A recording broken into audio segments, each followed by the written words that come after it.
Hello everybody, welcome back to this week's episode. For our first mod this week is going to be Manufacturing Extended by Kentington, I think that's how to pronounce. What it does is, well, it expands the current manufacturing for the Wasteland Workshop DLC contraptions, and it adds things and modifies some of the files. What I have in front of me now is the things that it has added, and as you can see, there's quite a bit.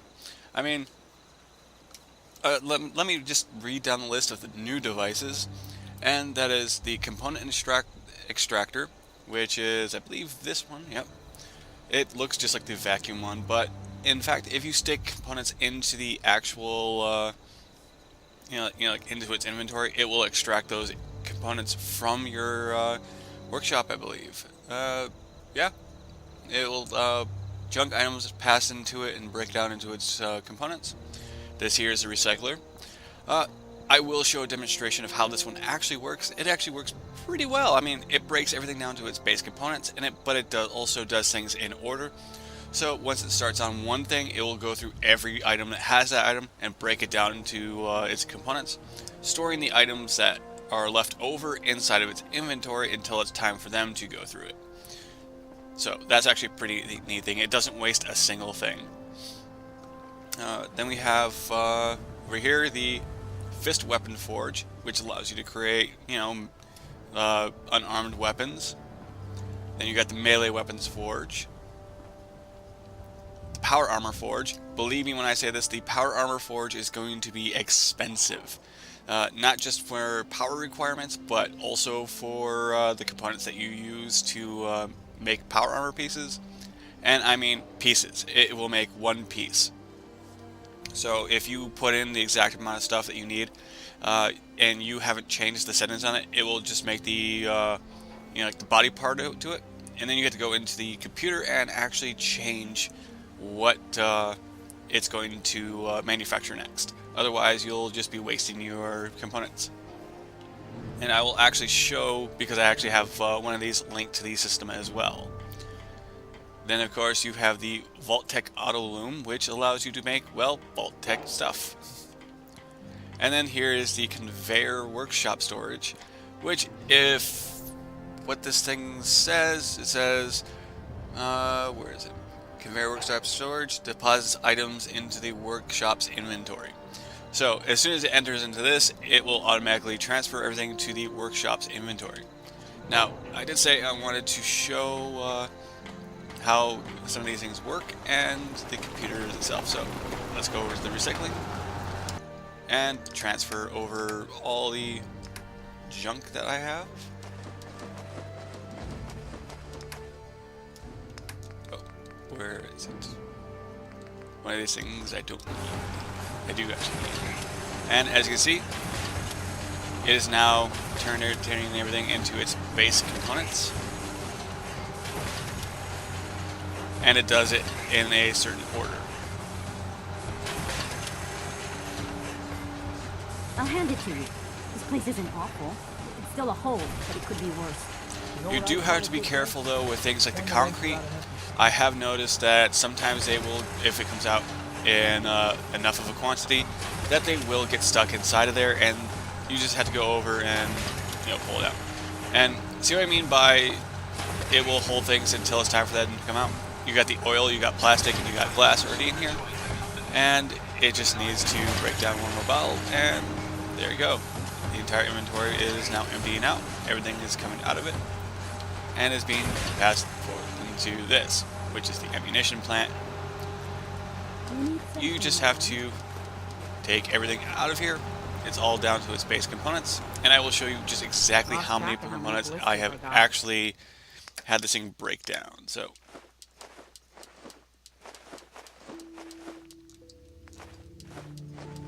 I've been messing with this for quite some time. So let's see, there's the mods junk. As you can see, everything that I had linked to every one of my settlements that are in the network that had stuff in here is now in here.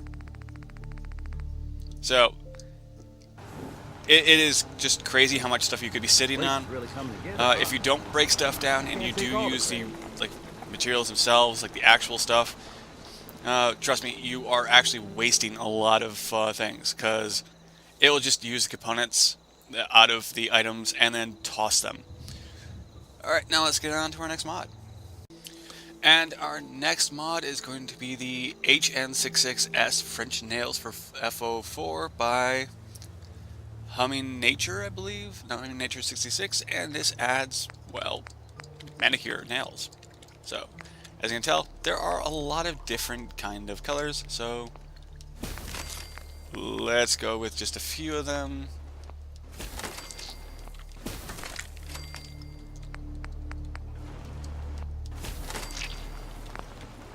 As you can see, the requirements aren't all that much, so let's go into our inventory. As you can see, if I can go outside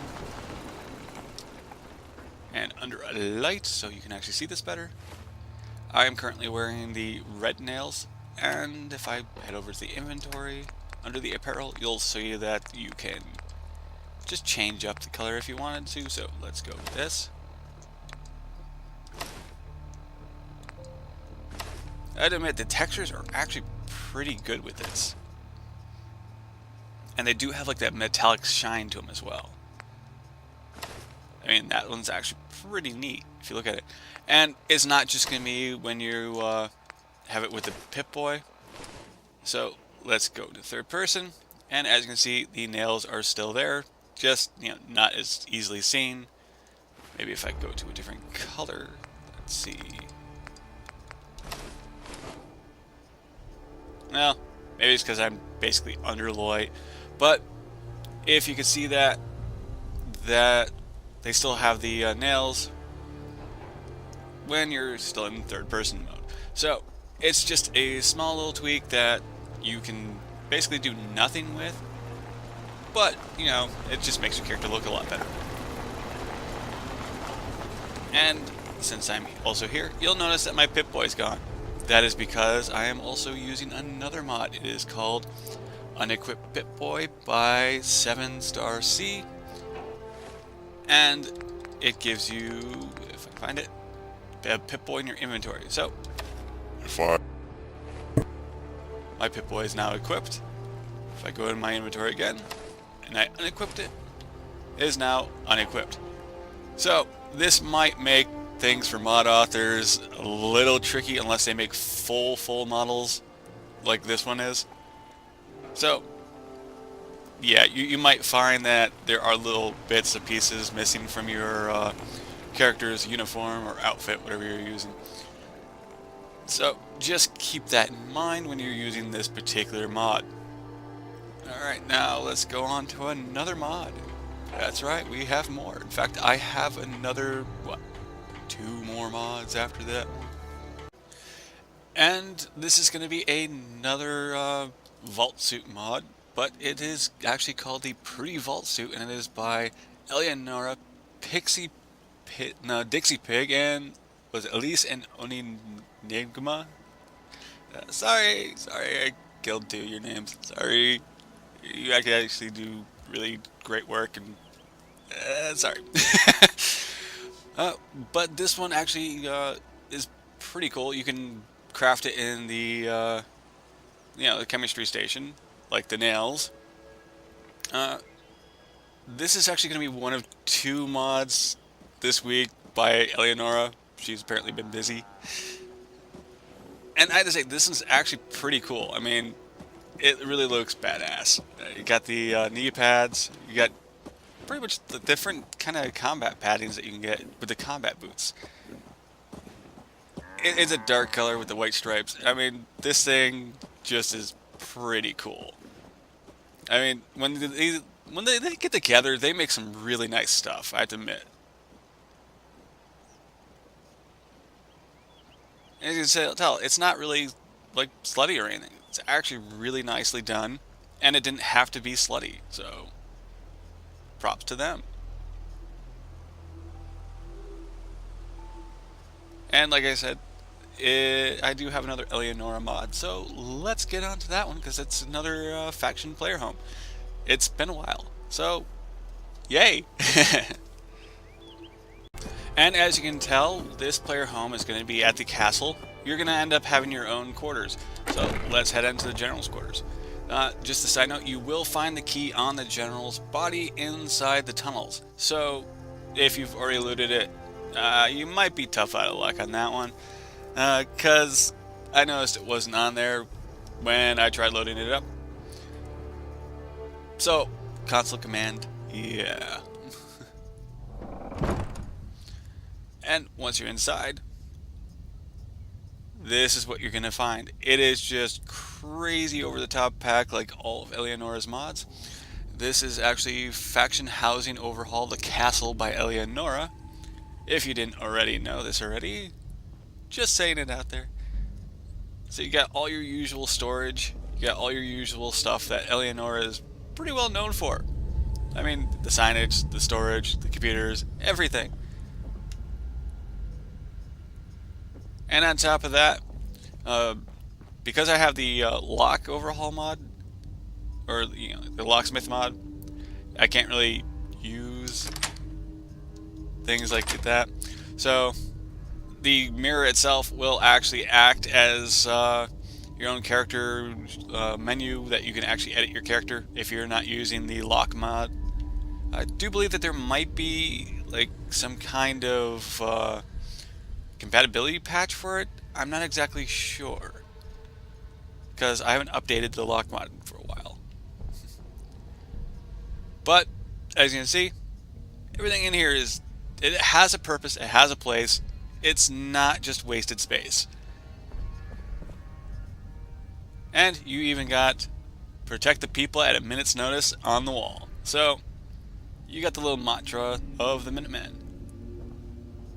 And again, a trunk with the Minutemen symbol this time, instead of the railroad or the Brotherhood of Steel or even the Vault Tech symbol. So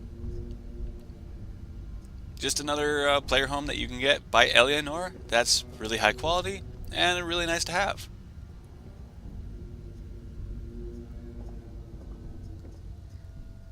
Now let's get on to our last mod this week, and I probably have to turn my controller off for this one. So let's access the Minutemen terminal. And we're going to load Jude's journal. This one's going to be very based on your character's, your character's name. It's always going to be different based on what your character is named, because it is a personalized holotape. And this is the mod Journal of the Soul Survivor, personal journal by Registrator, what was it, 2000? And it adds a holotape to your house in the sanctuary. After you get out of the vault, you can pick it up and it will be in your inventory pretty much all the time unless you drop it out of your inventory. So let's load up the journal.